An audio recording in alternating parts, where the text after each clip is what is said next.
Hey guys, welcome back. So in this video we're going to learn how to loop through a collection of objects using lambda expressions. So let's first create some getters in here. Public, what's here? Public string get name,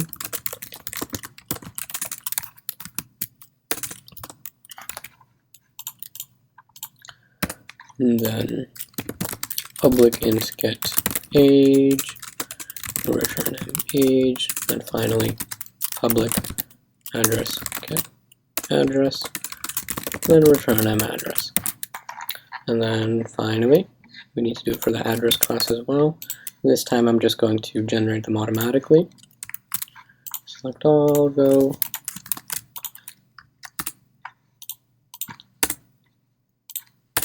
Get.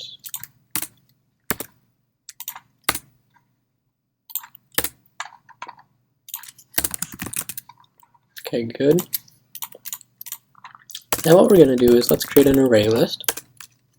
And inside this array list we're going to store a bunch of person types, a bunch of person objects. Persons list is equal to new array list.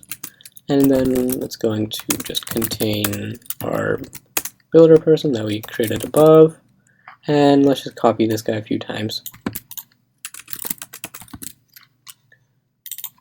P2 and P3.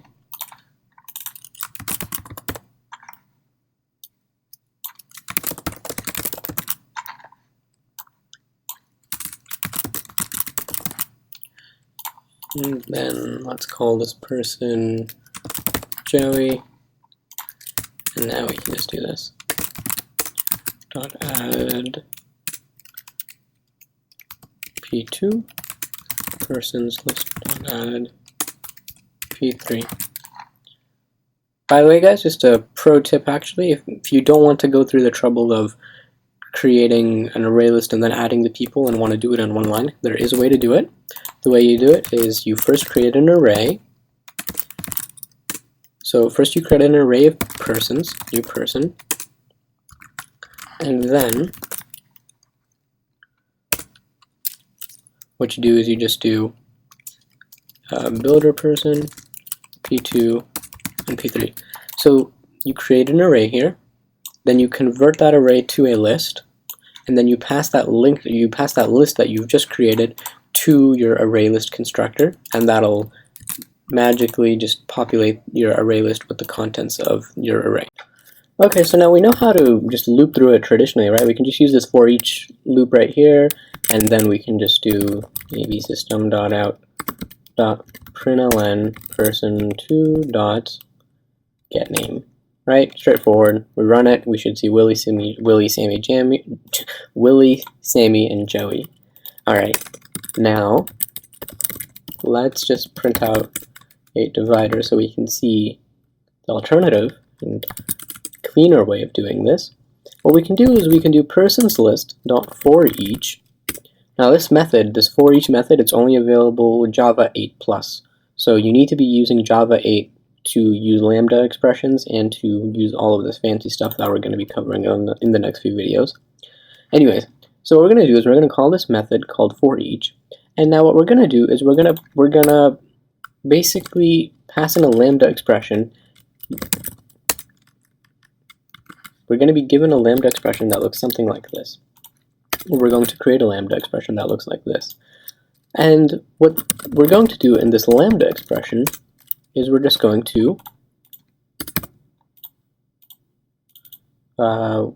let's see here, because maybe loop item, we'll call it loop item. Get name. So this does exactly the same, because what it's doing is it's looping through using this forEach method, and every time it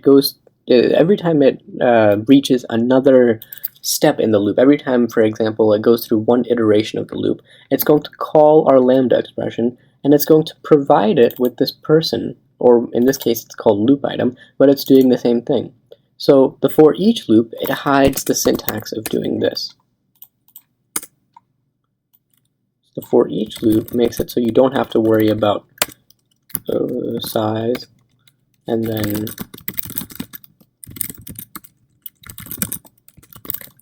The for each loop makes it so you don't have to fetch this manually, and then this for each syntax using lambda expressions makes it so you don't even have to worry about creating the loop in the first place. You're just automatically given each person inside of the loop. You're automatically given this item, and then you can do whatever you want with it inside of this lambda expression. This is very nice and very convenient. We can alternatively, let's see here. So the for each, you'll notice that it takes in this lambda expression called consumer. So what does this mean?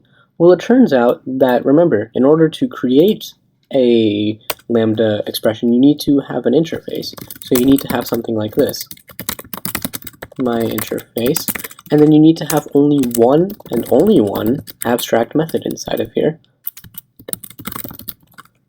And if this is the case, then you can use a lambda expression. Then you can do something like this, my interface L is equal to, and then you're just going to have x, and then let's see here, you can do x plus 1, and is that,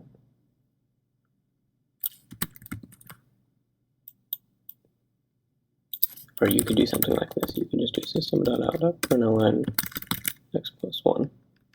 So this would be your lambda expression. What you're doing is you're in essence just creating an object of your interface. Before, with an anonymous inner class, you would do something like this, and then that got shortened down to a lambda expression, and you're doing the same thing here, except you're doing it using something called a consumer. So this is basically an interface that the language designers created, and the consumer, it basically looks like this. All it does is it has a return type of void, and I don't know what the method is actually called. Anyways, we'll get to that later maybe. But what happens is you're returning void, and you're passing in a variable called, it could be any kind of variable. It's just the type that's in your current iteration of your loop. In this case, it's person, and then you're just doing some kind of operation on it. This is equivalent to doing this, for example. This will work too. New person. I mean, this kind of defeats the purpose of, well, it doesn't defeat it. If you like anonymous inner classes for some reason, you can think about it as doing the same thing right here. So this lambda expression, this expression, is the same thing as this expression. Okay, so the method is called accept, by the way. So these two things are doing the same thing. And they're both easy way to go through to loop through every item without having to actually write a for loop. So now let's actually test this out. So we run it, and we see that we get the same output. Okay, in the next video we're going to look at how we can filter some of these contents out so that maybe we don't see Willie, we don't see Sammy, or we alphabetize it or something like that. Anyways, see you guys then.